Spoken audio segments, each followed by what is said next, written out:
Good morning. Proud to be here and thanks for nice introduction. In fact, everything he says is right.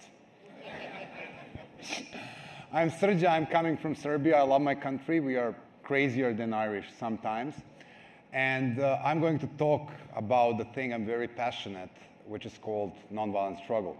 The thing I'm deeply thinking that if we understand can influence and redesign our future. Well, last year, when I was proud to speak on a Google Zeitgeist event in London, I started with this slide. And it was 2011, and everybody was so happy.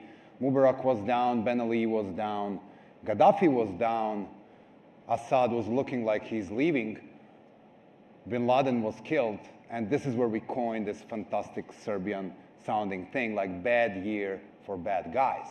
And this were discussed how in 21st century, it has never been tougher being a dictator. It's really a complicated work. I mean, 20 few years ago, Assad's father could get into Dara, slaughter 25,000 people. All he needs to do to cover up is to expel foreign media.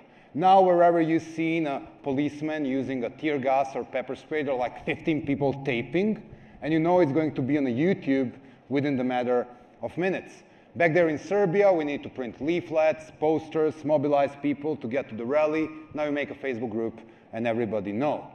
But if this was the bad year for the bad guys, what is 2013? The year of bad hangover? Because what we are witnessing is basically that when you look at the democracy index, it didn't change. That's because of the two processes. First one, dictators learn. In his stellar book, my friend Will Dobson, which is called Dictator Learning Curve, he really explores how these guys are learning, how to censor internet more efficiently, how to use propaganda, how to prevent people getting in the street for the first place. This is why my mission and mission of my little nonprofit called Center for Applied Nonviolent Action and Strategies is how to teach the other side, how to win this learning race. Because as well as dictators learn, the group learn as well, and everywhere around the globe where we are meeting people, and wherever you look on a world map, you will see the people moving, you will see them in Brazil, Zimbabwe, Occupy, Turkey. We try to learn what they're doing, and we try to learn how to empower them. I will start with a sentence coming from a nonviolent struggle guru, who was your guest, I assume, last year, and thank you, Lauren, for inviting Gene Sharp here last year. It is that if people do not obey, rulers cannot rule. And this is a skill. And I will show you how this skill works. By the mercy of Google, I have gotten this stage for 12 more minutes to torture you. So let's imagine I'm your little dictator.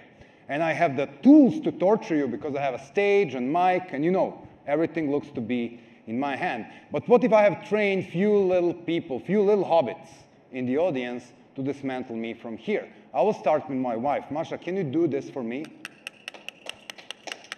Okay, and now it catches up. I want to hear some noise from the audience. Can you do this? It's simple. Come on, give me some noise. Give me some noise. Ooh. You see? My authority melted within the minutes. It's about what small people, small things they can do. But once they become really massive and they spread across, this is where you can dismantle the most powerful of the dictators. So I will start by, if this is a skill, we need to understand what it is, how is it learned, and how it works. And we find a big black hole in our knowledge. Because look at our history books. What amount of history books about violence? Volumes. What about nonviolent struggle in history books? Very small amounts. Look at the movies. One ridiculous war about the Vietnam War, 50, 60, 70. Then what about nonviolent struggle? One with Ben Kingsley about Gandhi, one about Martin Luther King, one about Harvey Milk. So your CD is like what, 3 CDs? This is what you have in a collection. But when you look throughout the history, it is nonviolent struggle that counts, because what counts in history are the consequences. And when you look at the first wars in this 20th century, like the First World War, you can see big colonial superpowers struggling about who is controlling what. And of course, save for the fact that you had a crazy Serb in the middle of the beginning of the First World War, everything else stayed the same, except, of course, the biggest consequence was the Second World War. And now, throughout the Second World War, you can see basically how two big ideologies went to bed, kick out the third big ideology, and the most important consequence of the Second World War is, of course, Cold War, with its lovely little proxies. So we can continue this history lesson of violent conflicts in 20th century for 15 more minutes. Guess what? These are not important consequences. Because if you look at the range of the nonviolent movements in the 20th century, starting with a guy with the mustaches, whom we know, Mohandas Gandhi, he started a huge anti-colonial movement. Consequences? The biggest colonial superpower, UK, have lost their biggest colony, India. That was the beginning of the end of the colonialism as we know it. Here we go to another guy with the mustaches, Martin Luther King. Starting his little struggle back there in South America, the struggle which was ended on a completely different continent in Africa. It was started as a racial segregation struggle. It ended with tremendous consequences. It is highly politically incorrect to judge a person per the color of skin in the last place in this planet. And by the way, what's the color of skin of the President of the United States? Important consequences. And then the third guy with mustaches, Lech Walesa, electrician from shipyard in Gdansk. Do we see the pattern here? Are we talking about the Harvard-educated elites? No. We are talking about the common people, because what nonviolent struggle is driven by are the common people. And this is why we compare them with hobbits. It's never the guy in shiny armor who do the job. You need a little hobbit to understand that even the smallest creature can change the destiny of the world. Okay, Lech Walesa, step out, started as a big strike. Months after that, 1 million Soviet troops has left the biggest part of Soviet Union. Consequences? End of Soviet Union, fall of Berlin Wall, modern Europe as we know it. And we can continue with hobbits, with or without mustaches.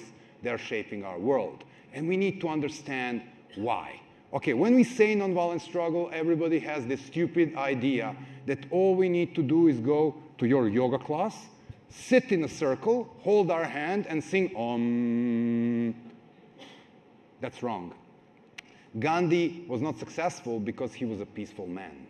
He was successful because he was a great strategist. Basically, the biggest rationale for using nonviolent struggle is because it works.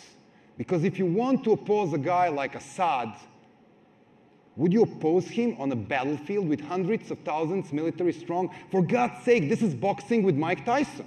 And if you need to face Mike Tyson, the last place you will choose to oppose Mike Tyson is a boxing ring. The guy will eat your ears, then he will eat you. But what about playing chess with Mike Tyson? That's not a bad idea. So there are people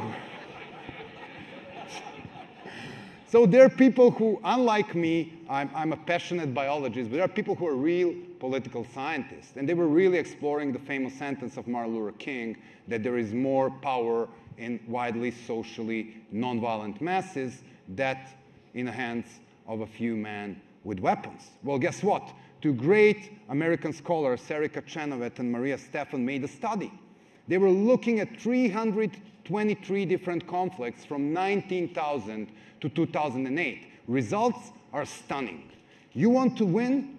If you pick the violent struggle, your chances are about 26%. You want to win by running a nonviolent campaign? It's double that size. You look at the length. Often we hear argument like in Syria, we tried nonviolent struggle, it didn't work, we need to do something faster. Average nonviolent struggle lasts for 2.5 years, while average civil war lasts 5 years.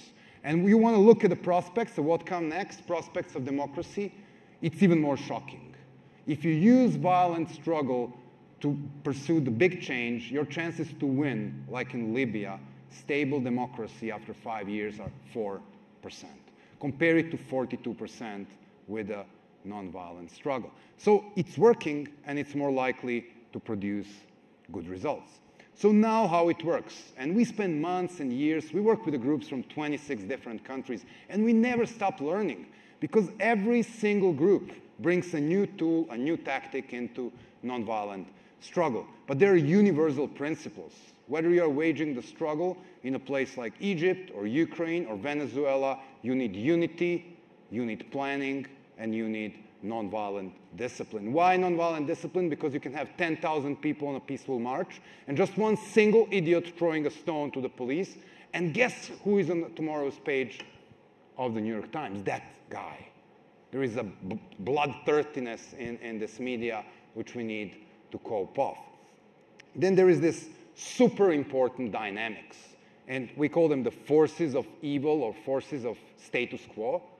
They are fear in dictatorships and apathy in countries like United States where people are too busy buying in Walmarts and doing their little tablets. But on another side, there is enthusiasm. And you can learn how to boost enthusiasm. And you can learn how to pick the battles you can win, proclaim the victory, and get the hell out of there. And you can learn how the great role humor plays in it. And I remember being a young student activist with about $50 in a pocket, painting the picture of Milosevic on a big petrol barrel, putting it on the main street in Belgrade with a little hole on the top, so you can put a little coin, like in a flipper, and buy yourself a right to, boom, hit the barrel. 15 minutes after that, you have clue of the people ready to hit the barrel. But that's not the funniest part. The funniest part is when police arrives. So what the police will do? Arrest us? We're nowhere to be seen. Arrest downtown shoppers hitting the barrel? That makes absolutely no sense. You can bet they've done the most stupid thing. They've arrested the barrel. So the picture of the policeman dragging the barrel to the police car, you know, photojournalists really, really love that. There are reasons why humor works. It makes your movement cool and in. It's a powerful fear breaker. But it also makes these guys in power who often take themselves too seriously making stupid mistakes. So what is the role of humor? And how this culture of humor can be used to change the world? Now, here is to the curious. This is Google. We all know Wild Ghanim. We all know the role that the new media were played in nonviolent struggle, in Arab Spring. We knew how it is a powerful tool for organizing. My question to you today is how we can use it to teach people new skills. I'm running a tremendously inefficient operation. I have 5 employees, 12 trainers, and my problem is that I really need to meet people I teach. And that means smuggling them through some of the very problematic borders in this world. But what if we can use the new media as a distance learning capability? And we hear people yesterday in this room with a tremendous skill. What if we can use distance learning program who will empower people like this? Our calculation is that probably it costs about the same to train 5 Syrians in nonviolent struggle for the price of 1 AK-47. So these are the challenges in front of us, and the companies like Google and their partner can really help. Because if we make this knowledge universally available, we are winning the race, because it's all about the race. And if 60s and 50s were about who has more guns, who has more rockets, who has more tanks, what we are learning in the beginning of the century is who has more knowledge. So whether the dictators who are learning as I speak here develop new skills to censor internet, to prevent gathering, to win their elections with 63%. Okay, 63 is about like new 99. Nobody believes in 99. But now dictators get 63% of almost good-looking elections. How to close down the NGOs on accusations that they don't have fire distinguishers, because this is what they do. They put this velvet glove on their iron fist. Or we can teach groups how to do things, how to pick the battles they can win, how to maintain nonviolent discipline, how to use enthusiasm and humor for public mobilization. Ladies and gentlemen, welcome to the new race. And in life, in football, or in getting this most beautiful girl in a class phone, you will never win by staying on the defensive. If you want to win, you must take the offense. So please act up and try to look how we can help the pro-democracy groups around the world. It was Benjamin Franklin who said that there are three types of men on this planet. There are these unmovable, there are these movable, and there are these who move. Help us empower these who move, and let's try to make a world a better place. Thank you for your attention.